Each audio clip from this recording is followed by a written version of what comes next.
6 മാസത്തിന് ശേഷമാണ് ഞാൻ ഇപ്പം ഒന്ന് ക്യാമറ കാണുന്നത്. അപ്പം അതിൻ്റെ ഒരു സന്തോഷമുണ്ട് എന്തായാലും. ഞാൻ മൗനരാഗം ഷൂട്ട് കഴിഞ്ഞ് എൻ്റെ റൂമിൽ നിന്ന് റെയിൽവേ സ്റ്റേഷനിലേക്ക് ഞാൻ തമ്പാനൂരാണ്, നടക്കാവുന്ന ദൂരമേ ഉള്ളൂ. പക്ഷേ എനിക്കൊക്കെ നമുക്ക് ആ ആർട്ടിസ്റ്റിലേക്ക് നമ്മളെ കൊണ്ടുവിടാനും കൊണ്ടുവരാനും ഒക്കെ കാറ് വരും. അപ്പോൾ രാത്രി 11:45 എനിക്ക് ട്രെയിന്. അപ്പോൾ ആ സമയത്ത് വെറുതെ ഡ്രൈവർമാരെ ബുദ്ധിമുട്ടിക്കണ്ടല്ലോ എന്ന് കരുതിയിട്ട് അവരെന്നോട് ചോദിച്ചു, കൊണ്ടുവിടണോ ചേട്ടാ? ഞാൻ വേണ്ട, ഞാൻ പറഞ്ഞു നിങ്ങളിവിടെ കിടന്നോ, ഞാൻ പോയിക്കോളാം, ഒറ്റയ്ക്ക് പോയിക്കോളാം. സമയവും ഉണ്ടായിരുന്നു. അങ്ങനെ ഞാൻ നടന്ന് റോഡ് ക്രോസ് ചെയ്ത് പതുക്കെ നടന്നു പോകുമ്പോൾ പെട്ടെന്ന് എനിക്കിപ്പോഴും അത് പറയുമ്പോൾ അത് എന്തോ അത് എനിക്ക് പറയാൻ പറ്റില്ല, എന്തോ ഒരു ഷോക്കാണ് അതെനിക്ക്. എന്ത് സംഭവിച്ചെന്ന് എനിക്ക് അവിടെ പറയാൻ പറ്റുന്നില്ല. നടന്നു പോകുമ്പോൾ എൻ്റെ പുറകിൽ നിന്നാണ് ബസ് ഇടിച്ചത്. KSRTCയുടെ സ്വിഫ്റ്റ് ബസ്സാണെന്നാണ് പിന്നീട് അറിഞ്ഞത്. എൻ്റെ കാലിന് ഞാൻ നോക്കുമ്പോൾ എനിക്ക് എന്തോ ഒരു ഇപ്പോൾ ക്യാമറ ഷെയ്ക്ക് ആയ പോലെയൊക്കെ ഉണ്ടാവില്ലേ, ഒരു പെട്ടെന്നൊരു സംഗതി അതുപോലെ എനിക്ക് എന്തോ ഒന്ന് സംഭവിച്ചു. ഞാൻ നിലത്ത് വീണ് കിടക്കുന്നു. പിന്നെ എൻ്റെ ദേഹം മുഴുവൻ ഒരു പൊള്ളലേറ്റ പോലെയാണ് എനിക്ക് തോന്നുന്നത്. നമ്മൾ ഈ കനലൊക്കെ നമ്മൾ ഉണ്ടാവില്ല, അതുപോലെ ദേഹം മുഴുവൻ പൊള്ളുന്നു. കുറേ ആൾക്കാരുടെ സൗണ്ട് കേൾക്കണ്,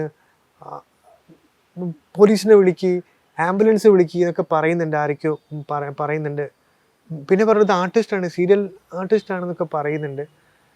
ഇങ്ങനെ കുറേ സൗണ്ടുകൾ ഇങ്ങനെ കേട്ടിട്ട് ആൾക്കാർ ഓടി വരുന്നു, ആരൊക്കെ എന്നെ എടുത്ത് പൊക്കുന്നുണ്ട്. അപ്പോഴും ഞാനിങ്ങനെ എനിക്ക് വേദനയല്ല ആ സമയത്ത്, ആ കൂടെ ചുട്ടു പൊള്ളിക്കൊണ്ടിരിക്കുക ഞാൻ. പിന്നെ പതിയെ ആ ശബ്ദങ്ങളൊക്കെ മെല്ലെയായി. എന്നെ വണ്ടിയിലേക്ക് കയറ്റുന്നവരെ എനിക്ക് ഓർമ്മയുണ്ട്. പിന്നെ എനിക്കൊന്നും ഓർമ്മയില്ല. കുറേ കഴിഞ്ഞിട്ടുണ്ടാവും. ഞാൻ ഹോസ്പിറ്റലിൽ നിൽക്കുമ്പോൾ കുറേ പേരുണ്ട് എൻ്റെ ചുറ്റും നോക്കിക്കണം. ആ സമയത്ത് എനിക്ക് വേദനയൊന്നും ഉണ്ടായിട്ടില്ല. പിന്നെ ഒരു ഡോക്ടർ വന്നിട്ട് പറഞ്ഞു, ഞാൻ ചോദിച്ചു ഞാനിപ്പോൾ എവിടെയാണെന്ന് ചോദിച്ചു. പറഞ്ഞു നിങ്ങൾക്ക് ആക്സിഡൻ്റ് ആയിട്ടുണ്ട്, കാലിന് കുറച്ച് പരിക്കുണ്ട്, ഇപ്പം പെട്ടെന്ന് തന്നെ ഇമ്മീഡിയറ്റ് ആയിട്ട് ഓപ്പറേഷൻ വേണ്ടി വരുമെന്ന് പറഞ്ഞു. അപ്പോൾ പിന്നീടാണ് ഞാൻ അറിയുന്നത് കാലിലെ ഞരമ്പുകളെല്ലാം പോയിട്ടുണ്ടായിരുന്നു. അവരാദ്യം പറഞ്ഞത്, സ്കാൻ ചെയ്തതിന് ശേഷം പറഞ്ഞത് കാല് മുറിച്ച് കളയേണ്ടി വരുമെന്നായിരുന്നു പറഞ്ഞത്. പക്ഷെ ഞാനത് പിന്നീടാണ് അറിയുന്നത്. ഞാൻ സീരിയലിനോടൊപ്പം തന്നെ ഞാൻ Mathrubhumi printing and publishing, Mathrubhumi പത്രത്തിൽ ഞാൻ ജോലി ചെയ്യുന്നുണ്ട്. അപ്പോൾ അവിടുത്തെ മാനേജേഴ്സും എല്ലാവരും വന്നു. അവരാണ് പിന്നീട് എൻ്റെ അടുത്ത് ഇങ്ങനെയൊരു സംഭവം പറയുന്നത്, ഇങ്ങനെയായിരുന്നു ഡോക്ടർ പറഞ്ഞിരുന്നത്. ഞങ്ങളുടെ കമ്പനി സെക്രട്ടറി വന്നിട്ടുണ്ടായിരുന്നു. അപ്പോൾ പുള്ളിയാണ് പറഞ്ഞത് ഞങ്ങൾ എന്ത് ചെയ്യണമെന്ന്, കാരണം വീട്ടിൽ അറിഞ്ഞില്ല. അവർക്കായിട്ടൊരു ഉത്തരം പറയാൻ പറ്റില്ല എന്ത് ചെയ്യണം എന്നുള്ളത്.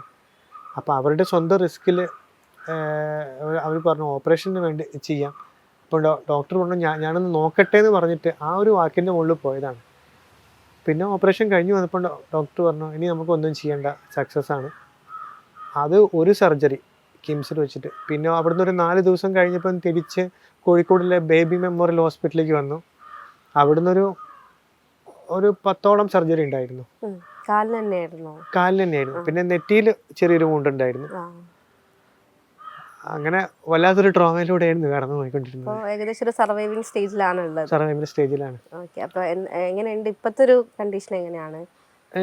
ഇപ്പോഴത്തെ കണ്ടീഷൻ എന്ന് പറഞ്ഞാൽ ഞാൻ ഇപ്പം പലരും പറഞ്ഞിട്ടുണ്ട് നിങ്ങളെക്കാൾ കുറച്ച് പറ്റിയ ആൾക്കാർക്ക് വരെ ഇപ്പം 6 മാസം കഴിഞ്ഞിട്ടാണ് അവർ ഈ വോക്കറിൽ തന്നെ തുടങ്ങിയത് എന്ന് പറഞ്ഞിട്ടുണ്ട്.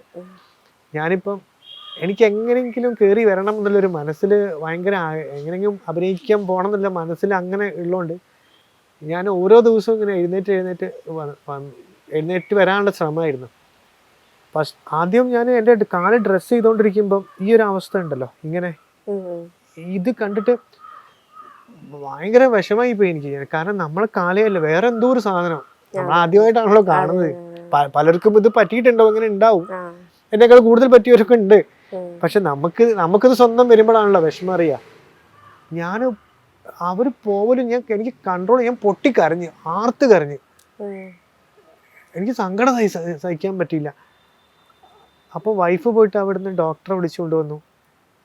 ഡോക്ടർ പറഞ്ഞു നിങ്ങളിപ്പം ഇത്രയായി പറ്റിയിട്ടോ, നിങ്ങൾക്ക് പഴയതുപോലെ നിങ്ങൾക്ക് നടക്കാനെല്ലാം പറ്റും, പക്ഷെ കാലിന് ഭംഗി പഴയ പോലെ ഒന്നും ഉണ്ടാവില്ല, ദൈവം തന്ന പോലെ ഉണ്ടാവില്ല.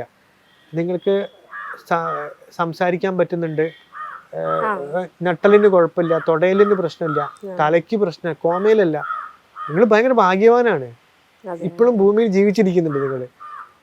പിന്നെ നിങ്ങൾ എന്തിനാ ഇങ്ങനെ സങ്കടപ്പെടുന്നതെന്ന് ചോദിച്ചു. പക്ഷെ നമ്മൾ ആദ്യത്തെ ഒരു സംഭവം ഉള്ളത്, എനിക്ക് എൻ്റെ ഞാൻ മോനരാഗത്തിലെ ബൈജു എന്ന് പറയുന്നത് അങ്ങനെ എവിടെ പോയാലും അങ്ങനെ ഒരു അംഗീകാരം ആൾക്കാർ കൊണ്ട് ഭയങ്കര സ്നേഹത്തോടുകൂടെ സംസാരിക്കും. ആ ഒരു സംഭവം പെട്ടെന്ന് എൻ്റെ കൈവിട്ടു പോയി. ഞാൻ ഇത്രയും കാലം ഇനി അഭിനയിക്കാൻ പറ്റില്ല എന്ന് വരെ തോന്നിപ്പോയി എനിക്കിനി എൻ്റെ, കാരണം ഈ ഓരോ ക്യാരക്ടറിനും എന്നെ സംബന്ധിച്ചിട്ട് ഓരോ നടത്തമുണ്ട്. ഓരോ ക്യാരക്ടറിന് ഇപ്പം ബൈജുവിന്റെ നടത്തമല്ല ഞാൻ ഇനി അടുത്ത് പോയി ചെയ്യുമ്പോൾ ഉണ്ടാവുന്ന നടത്തം. ഇത് പെർമനന്റ്ലി ഒറ്റ നടത്തായി പോയാൽ എന്ത് ചെയ്യും എന്നുള്ളൊരു വിഷമം ഉണ്ടായിരുന്നു എനിക്ക്. ഒരുപാട് ചോദ്യങ്ങളായിരിക്കും ആ സമയത്ത് മൈൻഡിലേക്ക് വന്നത്. ഒരുപാട് ചോദ്യങ്ങൾ. ഞാൻ 10-15 വർഷത്തോളം ചാൻസ് അന്വേഷിച്ച് നടന്നിട്ട് കിട്ടിയിട്ടാണ് ഞാനിപ്പം ഇങ്ങനെ ഒരു, ഇപ്പം എവിടെ എത്തിയിട്ടില്ല എങ്കിലും രണ്ടാളെങ്കിലും അറിയപ്പെടുന്നത്. അപ്പോൾ അവിടുന്ന് പിന്നെ ഒന്നുമില്ലാണ്ട് വീണ്ടും ഈ പാമ്പും ഏണിയും കളിച്ചിരുന്ന പോലെ ഏണിയും മുകളിൽ ചെന്ന് പാമ്പ് പിടിച്ച് നേരെ താഴേക്ക് എത്തിയ പോലെ ആയോ എന്ന് കരുതിയിട്ട് ഭയങ്കര വിഷമായിരുന്നു. പിന്നെ അവിടുന്ന് എങ്ങനെയെങ്കിലും ഇങ്ങനെ തിരിച്ചു വരണം എന്നുള്ളൊരു അവിടുന്ന് തിരിച്ചു വന്നേ പറ്റൂ എന്നുള്ളത് കൊണ്ടാണ്. ആദ്യം തന്നെ ആംബുലൻസിലായിരുന്നു കൊണ്ടുപോകാറുള്ളത്. സ്ഥിരം ഓരോ ദിവസം ഇടവിട്ട് ഡ്രസ്സിങ് ഉണ്ടായിരുന്നു. ഒരു മാസത്തോളം ആംബുലൻസിലായി. പിന്നെ ഞാൻ പറഞ്ഞു ആംബുലൻസിൽ വേണ്ട, ഞാൻ അങ്ങനെ കാറിലേക്ക് ഇങ്ങനെ തിരിഞ്ഞ് കയറും, എന്നിട്ട് സീറ്റിലേക്ക് കാല് നീട്ടി വെച്ചിരിക്കും, തലയണ വെച്ചിട്ട്. അതൊക്കെ സ്വന്തം തന്നെ മനസ്സിൽ ചെയ്തിട്ട് വന്ന. വീട്ടുകാരൊന്നും സമ്മതിക്കില്ല. വീട്ടുകാർ ആംബുലൻസ് വിളിച്ചാൽ മതി എന്ന് പറയും. നമ്മളെ കംഫർട്ടബിൾ ആയിട്ട് കൊണ്ടുപോകാനുള്ള അവർ ശ്രമിക്കാൻ. ഞാനിങ്ങനെ കയറി വരാനുള്ള അങ്ങനെ അത് കഴിഞ്ഞു. പിന്നെ കാറിൽ ഇടയ്ക്ക് എൻ്റെ കൂട്ടുകാർ വരും. ചിലപ്പോൾ കാർ എടുക്കാൻ ആരും കിട്ടില്ലെങ്കിൽ ഞാൻ ഓട്ടോ പിടിക്കും. അപ്പോൾ പിന്നെ ബാക്കിന് വോക്കർ വെച്ചിട്ട് തൂങ്ങി ഓട്ടോയിലേക്ക് കയറിയിരിക്കും. പിന്നെ ഇറങ്ങാനും കയറാനൊക്കെ വലിയ ബുദ്ധിമുട്ടായിരുന്നു. പക്ഷെ ഞാനത് ചെയ്ത് കാണുന്നവർക്ക് ഭയങ്കര ബുദ്ധിമുട്ടാണ്, പക്ഷെ എനിക്കത് ചെയ്യണം എന്നുള്ളതാണ്. ഒരു സിറ്റുവേഷനിൽ എങ്ങനെയാണ് ഫാമിലി ഫ്രണ്ട്സ് എങ്ങനെ അവരൊക്കെ ഒരു സപ്പോർട്ട് എങ്ങനെയായിരുന്നു? ഫാമിലിയൊക്കെ പറ്റിയ സമയത്ത് എന്താ സത്യം പറഞ്ഞാൽ ഒരു മരണം നടന്ന വീട് പോലെയാണ്. അപ്പം ഞാനിപ്പോൾ എൻ്റെ സ്ട്രക്ചറിൽ ഇങ്ങനെ കൊണ്ടുവരുമ്പോൾ എൻ്റെ അമ്മ ഉണ്ടാവും, അവിടുന്ന് കരഞ്ഞിരിക്കുന്നുണ്ടാവും, ഭാര്യ അവിടുന്ന് കരയുന്നുണ്ടാവും, പിള്ളേർ ഒരു മൂലക്കിലുണ്ടാവും. ഒരു ബോഡി എങ്ങനെ കൊണ്ടുവരുമ്പോൾ നമുക്ക് ജീവൻ ഉണ്ടാവും, അതേപോലെ എടുത്തിട്ട് ഇങ്ങനെ കൊണ്ടുവരികയാണല്ലോ. ഇങ്ങനെ കൊണ്ടുവന്ന് എന്നെ അതേ ഒരു ജീവശവം പോലെ എന്നെ അവിടെ കിടത്തും. അവരെ എഴുന്നേറ്റ് ഇപ്പോൾ പിന്നെ ഇങ്ങനെ കിടക്കും. വളരെ സൈലൻസ് വീട്ടിൽ. എൻ്റെ ഒച്ചയും ബഹളവും ഉണ്ടാക്കണ എൻ്റെ 6 വയസ്സുള്ള മകൻ വരെ മിണ്ടാതെ അവനും ഒരു മൂലക്കിലാണ്. സത്യം പറഞ്ഞാൽ വല്ലാത്തൊരു അവസ്ഥയായിരുന്നു. അത് ചേട്ടൻ ഒന്നും കൂടെ ഒരു വിഷമത്തിലേക്ക് ആക്കുമല്ലോ. അത് എന്ത് ചെയ്യാൻ പറ്റും നമുക്ക്. പിന്നെ എനിക്ക് പരിചയമുള്ള ഒരാളെ നമ്മളെ കാണാൻ വരുമ്പോൾ, നമ്മളെ അടുത്തുള്ള ആളെ, എൻ്റെ സീരിയലിൽ കൂടെ വർക്ക് ചെയ്യുന്ന ആളെ, നമ്മുടെ കൂട്ടുകാരൊക്കെ കാണുമ്പോൾ എനിക്ക് ഭയങ്കര സങ്കടം വരും. ഞാനിങ്ങനെ കരഞ്ഞുകൊണ്ടേ ഇരിക്കും. എനിക്ക് കണ്ണിൽ നിന്ന് ഇങ്ങനെ വെള്ളം വരും എനിക്ക്. ഇപ്പം ചേട്ടൻ അങ്ങോട്ടേക്ക് ആയിരിക്കും ഒരു ഇത് കൊടുക്കുന്നുണ്ടാവില്ല അവർക്ക്. ഇപ്പൊ അവർക്ക് അത്ഭുത. ഇപ്പൊ ഇത്രയും പെട്ടെന്ന് നീ ഇങ്ങനെ കേറി വന്നല്ലോ എന്ന് പറയും. സീരിയലിലുള്ള കോ ആർട്ടിസ്റ്റുകളും ബാക്കി ക്രൂ ഒക്കെ കുറെ പേര് വന്നിട്ടുണ്ടായിരുന്നു ഇവിടെ. കുറെ പേര് ഹോസ്പിറ്റലിൽ വന്നു, കുറെ പേര് വീട്ടിൽ വന്നിട്ടുണ്ടായിരുന്നു. അവരുടെ ഭാഗത്തുനിന്ന് നല്ല സപ്പോർട്ട് ഉണ്ടായിരുന്നു. അവരുടെ ഭാഗത്തും ഉണ്ടായിരുന്നു. ഞാൻ ജോലി ചെയ്യുന്ന മാതൃഭൂമി എന്ന് പറഞ്ഞ സ്ഥാപനത്തിനുണ്ടായിരുന്നു. പിന്നെ എൻ്റെ കൂട്ടുകാരുടെ അടുത്തുണ്ടായിരുന്നു. എല്ലാവരും നമുക്കുണ്ടല്ലോ ഒരു തിരിച്ചറിവിൻ്റെ കൂടെ ഒരു സമയമാണ്. നമ്മളെ ചേർത്ത് പിടിക്കാൻ എത്ര ആൾക്കാരാണെന്നുള്ളത്. നമ്മൾ ഇത്രയും കാലം അവരോട് കാണിച്ച സ്നേഹവും പെരുമാറ്റത്തിന്റെ ഒരു തിരിച്ചു കിട്ടലാണ് ഇത് എന്നാണ് എനിക്ക് തോന്നിയിട്ടുള്ളത്.